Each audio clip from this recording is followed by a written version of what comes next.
झगड़ा, फाइट्स कहाँ-कहाँ देखा होगा आपने? प्रोटेस्ट्स में, क्लासरूम्स के अंदर, एलन में तो बहुत ही ज़्यादा कॉमन है।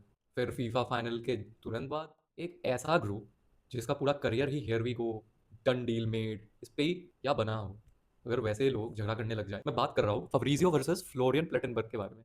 27 जुलाई को जब इंडियन फुटबॉल फैंस खराटे मार के सो रहे थे, यूरोपियन फैंस जस्ट सोने ही वाले थे, तब फब्रिजियो का हियर वी गो आता है रिगार्डिंग यान डियोमांटे, जो कि बहुत ही एक हॉट प्रोस्पेक्ट रहे हैं। पीएसजी, आर्सेनल, मैनचेस्टर सिटी सभी बिडिंग कर रहे थे और पीएसजी के साथ तो बहुत एडवांस भी हो गई थी उनकी डील। तब रियल मैड्रिड का ऑफर आता है ओवर 100 मिलियन और फब्रिजियो ने ये हियर वी गो कर दिया था। यहाँ तक कुछ नहीं होता। अराउंड 1 आवर लेटर फ्लोरियन प्लेटनबर्ग, जो कि एक जर्मन फुटबॉल जर्नलिस्ट है, उनका एक पोस्ट आता है और इसमें वो चिंगारी भड़काने लगते हैं, जहाँ पे बहुत से ऐसे शब्द थे जहाँ पे वो मेंशन करते हैं कि this is becoming a bit ridiculous.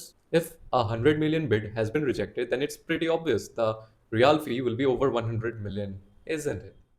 Florian प्लेटनबर्ग के इस पोस्ट के बाद भी उतना कुछ रिएक्शन होता नहीं है, लेकिन एक फुटबॉल ट्विटर अकाउंट जो जाता है ब्लू फुटी के नाम से, वो पूछते हैं कि लेकिन फब्रिजियो ने तो हेयर वी कर दिया था ना। बस इसी के बाद से फब्रिजियो टूट पड़ते हैं। वो बोलते हैं कि आप इसकी चिंता मत कीजिए, बट उनसे जाके पूछिए जिन्होंने ये रिपोर्ट किया था कि मैनचेस्टर सिटी ने 100 मिलियन का बिड ऑलरेडी यान डियोमांडे के ऊपर कर दिया है। उसका रिप्लाई देते हुए फ्लोरियन प्लेटनबर्ग ये पोस्ट करते हैं कि आप वही है ना जिसने नॉर्वे वर्सेस ब्राजील के मैच के बाद रॉन्ग इन्फो पोस्ट की थी, जिसका रिप्लाई फब्रिजियो कुछ इस तरीके से देते हैं कि फ्लोरियन, आप वही हो ना जो मेरे डीएम पे आके how can I increase my followers और your job is my motivation करते थे। जिसका रिप्लाई देते हुए फ्लोरियन प्लेटनबर्ग ये कहते हैं कि आप मुझे डीएम से धमकी देना चाहते हैं, आप मेरे लिए एक रोल मॉडल थे, बट मैं अभी वो सब साइड में रख के आपका हेयर वी गो जो मार्क वे के लिए आपने पोस्ट किया था वो देखना चाहता हूँ। और इसी पे ओवरकिल हो जाता है, जहाँ पे फेब्रिजियो ये पोस्ट कर देते हैं कि मार्क वे के बारे में तो आपने भी डाला था।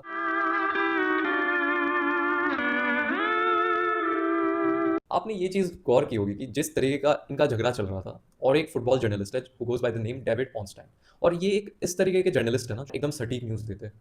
आपने गौर भी किया होगा कि विनी टू आर्सेनल वाला जो रूमर था ये इन्होंने शुरू किया था। ऐसे बहुत से रूमर्स या डन डील्स थे जो कि डेविड ऑनस्टीन ने बहुत ही बेखूबी तरीके से फब्रिजियो के पहले क्रैक किया था और उन्होंने पोस्ट किया था। ये वाला जो समर विंडो था, I think David Ornstein just killed everyone. जिस तरीके का उनका परफॉर्मेंस रहा है, this is nothing less than 7-1 thrashing that Germany give to Brazil.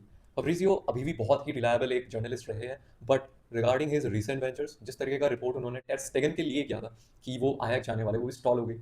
यान डियोमांडे का जो करियर है, this will be one of the case studies for the future generation. अभी तक कुछ कह नहीं सकते, but the way his career exponentially increased.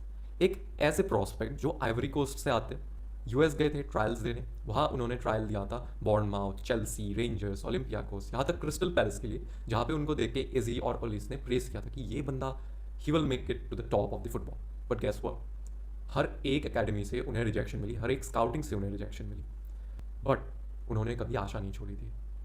He practised, he always turn out. इस होप के पीछे एक वजह थी, एक इंसान था who was no longer available but was immortalised, उनके खुद के बहन रोज़ेन। ड्यूरिंग वर्ल्ड कप उन्होंने उनके लिए एक हार्टफेल्ट मैसेज लिखा था कि किस तरह हार्डशिप से गुजरना पड़ा था, किस तरीके से वो अपना जीवन व्यतीत कर रहे थे। It was all because of Rosen कि वो इस टॉप लेवल तक आ पाए। आखिरी उम्मीद बनते हैं लेगानिस। जिस तरीके से उनका ट्रायल दिया, वो लालिगा में आते, लालिगा में अराउंड 6 मंथ्स के अंदर अंदर समर ट्रांसफर में वो आरबी लेप्जिग के लिए चले जाते हैं। एंड एक्सपोनेंशियल ग्रोथ अभी देखिए, उनको स्नैच करने के लिए PSG, Arsenal, Manchester City, Real Madrid are all over him. Fabrizio के दो रिपोर्ट्स जिनको देख के मैं पूरा शॉक हो गया था। मतलब वृद्धाश्रम एफसी तो हम थे ना, ये चेल्सी की वृद्धाश्रम एफसी बनना चाह रही है। 2026 में आप हैंडरसन और वेलबैक को खरीद रहे हो, ये है आपकी टैलेंट आईडी। मुझे ये बताइए कि चेल्सी की ड्रेसिंग रूम क्या इतनी इमेच्योर है कि आपको इतने दो वेटरन्स को बुलाना पड़ रहा है? 12 साल पहले आर्सेनल ने डैनी वेलबैक को साइन किया था और अब वो चेल्सी के लिए खेलने जा रहे हैं। हैंडरसन का तब भी मुझे समझ में आता है कि उनको फील्ड में डिफेंसिव एड चाहिए, जिसके लिए टुशेल ने भी हैंडरसन को ही प्रेफर किया था इन दी वर्ल्ड कप। और जिस तरीके का उनका जंप था, देख लीजिए चेल्सी आपको चाहिए कि नहीं। डैनी वेलबैक को आप क्यों खरीद रहे हो? आपको टारगेट लाइन चाहिए, डेलाप है, आपके लिए जोआओ पेड्रो है, आपने बार्सिलोना से एक लामसिया का प्लेयर भी तो स्नैच किया था, वो भी तो है। जिस तरीके का बिजार एक ट्रांसफर विंडो ये रहा है ना, उसी तरीके से बिजार रहा है इटालियन एफ ए। मतलब जिस तरीके से इटालियन एफ ए चल रही है ना, इंडिया वर्ल्ड कप पहुंचे या ना पहुंचे, इटालियन एफ ए इंडिया के लेवल पे पहुंच जाएगी। आप खुद देखिए, आप मार्डिनी को इलेक्ट करते हैं टेक्निकल डायरेक्टर के हिसाब से, वो आंड्रे पिल्लो को लाते हैं। आंड्रे पिल्लो को आप एक रशियन कंपनी के साथ पाते और आप उन्हें रिलक्टेंट हो जाते कि नहीं। और इसमें भी हियर वी गो आ गया था, इसी के साथ 10 दिन के अंदर अंदर ही दोनों डिज़ाइन कर देते हैं। और फिर आते हैं रेनेरी। देखिए, ये जो इटालियन एफ है या तो सीरिया है, सीरिया के जो क्लब्स है, ये एक लकी स्पिन करते हैं, उसमें रहते हैं 4 से 5 मैनेजर्स, 4 से 5 कोच, और उन्हीं में वो शफल करते रहते हैं कि हमें तो यही चाहिए। देखिए, बिजार डील्स और इटालियन एफ की रिसाइकलिंग तक तो ठीक था, but FIFA president Gianni Infantino FIFA को बेचने जा रहे, लेजिट फीफा को बेचने जा रहे हैं। ये बंदा जिससे भी मिलता है उसके बाद ही ये सब क्यों होता है, और ये इंसिडेंट बहुत सिमिलर सा नहीं लग रहा।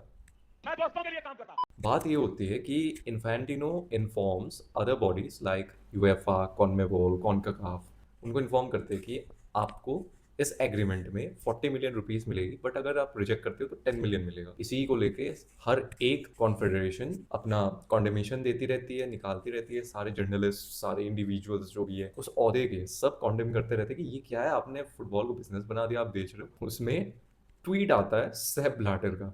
हाँ, ये वही सेप ब्लाटर है जिनके अगेंस्ट बहुत सारे एलिगेशंस हुए थे और उन्हें निकाला गया था। उन्हीं के सपोर्ट में एक नीचे बंदा कमेंट करता है कि at least you hid your corruption at a certain level. ये तो वही बात होगी कि Corruption is not bad. Corruption is only bad if I'm not involved. Yes.